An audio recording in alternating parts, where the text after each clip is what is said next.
Next one. Okay. So let's talk about leadership because, a lot of people manage, they don't lead. That's why their business doesn't grow fast.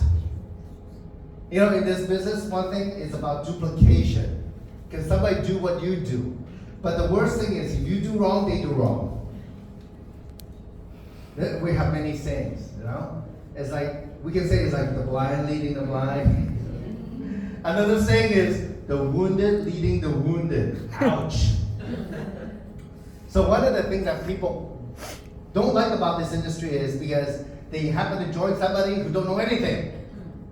And their upline don't know anything either. Oh no. So they can sell, that's the first way to make money. But to build something big, you need a lot of people. You need a team, regardless of this industry or any company. And then from there, then you can build a business. A lot of people, in traditional business, they do their job well. The boss says, oh, you do very good. I give you a higher position. But they didn't teach you how to manage. Yeah, they figure you can, since you know how to do the first position, that you can manage people to help them do the first position, right? But that might not be the case. You might not be a good manager. You might not have the personality for it. Have you ever worked with people who are like that? Yes. Yeah, right? They're the boss, but their way is the highway, and they don't take any input, and it might not be the best way in a particular circumstance, right? So this is managing. And to be honest, since it's not about the company has nothing to do with this event. They just say to help out, some of the employees like that. Yeah? But having built businesses all over the world, I met all kinds of quote unquote executives, right? I met country managers, I met office managers, I met regional directors, I met vice presidents, and the C people at the top. Most people are just managers. Very few are leaders. Okay, I will parse that with you in a minute, okay? Next one. So you want to lead instead of manage. Manage is getting somebody to do something with their benefit. Leading is where you get people to do something for mutual benefit. Does it make sense? Right? So in this business, as long as it's good for the team, it's good for you. Trust me. All right, next one. Trust and understanding, empathy is vital. It's vital. If you don't have empathy, you can sell product, but it'll be very hard for you to build a team. How many of you agree with me? Agree with me? Okay? Okay, this is very important. It took me a very long time, honestly, to learn how to have some empathy. I've been in sales all my life. I've been in real estate. I've been in a furniture business. I've been an auctioneer. Right? But all of that is very transactional. I didn't really build a lot of relationship. I was lucky in my furniture business to have a few employees who was really good at building relationship. I saw the disparity. I had regular salespeople at my furniture business who sell like $30,000 a month. I had good salespeople because they have good mannerism and they have good follow through, $50,000 to $70,000 a month. I have incredible people who are, I don't even call them a salespeople. They're just relationship builders. They're very good at what they do. They know how to design a little bit. They cater to whatever need. They build. They spend time with the clients, even outside of the store. And they would sell like 100, 150, 200,000 a month. That's the difference. So you got to choose which one you want to be. If you have no empathy, you have no understanding, you have no trust, don't worry. It's a learning process. One step at a time. Yeah, just open your heart. That's the hardest one. Okay, next one. Create the environment to thrive. One of the things leaders do is to create the environment where your people can thrive. This is at a very high level where it's not only sell, but you've got to make sure your team is taken care of, right? If they when me and Kim sit down with people, like, okay, so what do you mean? How's it going? What can we do better? How can the company do better? Right? How's everything go? So we try to get the pulse of the business and see where you guys are. How can we help? It's very important. We're trying to create the environment for all of you to thrive. Okay. Next, core values. One of the things we found is with these 3 core values, you can build a lot. And it's deeper than just what they are by themselves. There's a lot of power behind having that in you and in your team. Okay? So if you can truly love other people, don't need to, no, there's all kinds of love, right? But at least appreciation, you don't have to be judgmental, right? Because nobody is perfect. Nobody is perfect. You know, if you bank your whole life on people, you'll be disappointed. But that's a fact. We all have been disappointed. So what do we need to do? Just accept people for who they are. Love them for who they are. It's okay. Try to understand them.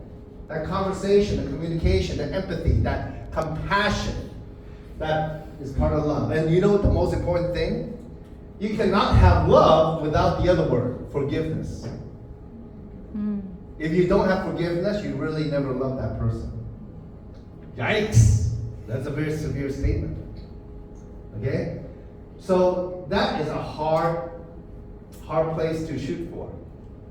But it's true. It's true. Okay? That's why, like yesterday, we talked about in Chinese, we have like, small heart and big love. That's the difference. Okay? And then gratitude. Gratitude is one of the most powerful things you can have. You'll be shocked. Because they have seen when on an experiment on a bus, okay, people didn't know, but on a bus, it's a psychological experiment. When somebody sees an act of kindness, right? When somebody sees an act of kindness, let's say there's this old lady come on and somebody gets up and let her sit down. When you see an act of kindness, well, it's great. Do you think the old lady is grateful? Yeah. Do you think the person who gave up the seat feels something?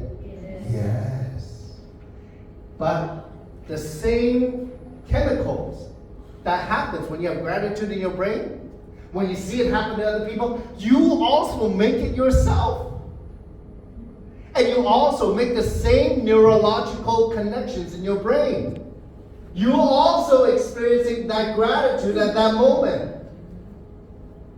Gratitude is very powerful because it can reset your whole biology and your mind chemically.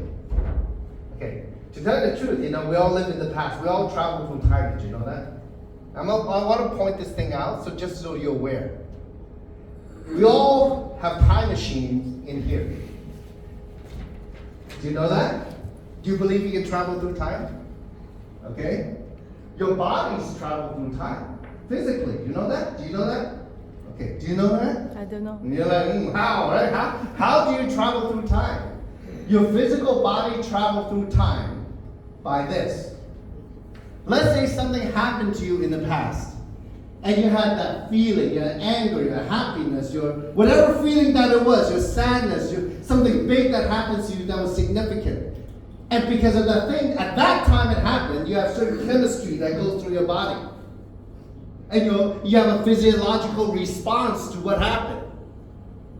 And guess what happened when you, let's say in the future sometime, if you have that memory and it was that significant again, you will have the same chemistry and neurology that happens to you again. You're actually living in the past. Do you know people that they're stuck in the past? They're traveling back and forth all the time to the past. This is very significant because for you to move forward, you gotta let that go. You gotta create new connections. The first way to do that, gratitude. It's like a reset button. It'll reset everything for you. You could have the worst day. You could be the worst situation. But if you find gratitude somewhere, it resets everything. Okay? This is science. This is real science. This has been scanned here in the heart and also in the head. Okay? Next one. Contribution. Paying it forward. And in a sense, that's expressing your gratitude, isn't it? It's beautiful. And that actually can change the world. Okay? The next one. Okay. So, just know certain leadership is not about being in charge, but about taking care of the ones in your charge, in our charge. Simon Sinek. I don't make any money from his books, but I highly endorse it. You'll get some very, very good insights into how to build small to big. Okay? In life, in business, in many things. Okay, next one. Okay, I'm just going to go through some of these things here real quick. So just